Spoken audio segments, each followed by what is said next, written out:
الحمدللہ وحدہ والصلاة والسلام علی من لا نبی بعدہ اما بعد فاعوذ باللہ من الشیطان الرجیم بسم اللہ الرحمن الرحیم فاذکرونی اذکرکم واشکروا لی ولا تکفرون صدق اللہ العظیم رب اشرح لی صدری ویسر لی امری واحلل عقدۃ من لسانی یفقہوا قولی۔ آج جمعہ مبارک ہے، اس حوالے سے اللہ پاک کا ذکر کرنا بہت بڑی عبادت ہے، اور اس کو کہا گیا ہے کہ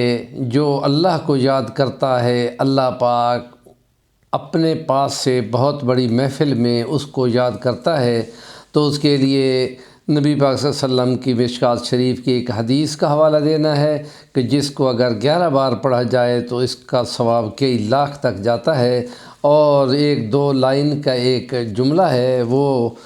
توحید کا جملہ ہے، اور اس کو ہم پڑھتے ہیں، وہ ہے کہ لا الہ الا اللہ وحدہ لا شریک لہ احدا صمدا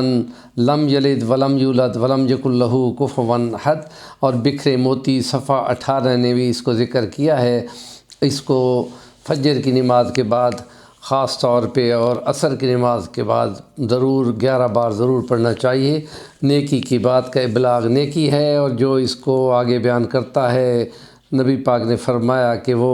الدال علی الخیر کفاعلہ کی یہ مصداق، اس کو بھی برابر اس کا ثواب ملتا ہے۔ اور ہمارے چینل کا نام ہے صفی الرحمن الوانی، ضرور سبسکرائب کر لیں، اور اگر کمنٹ کریں گے تو آپ کی مہربانی ہوگی۔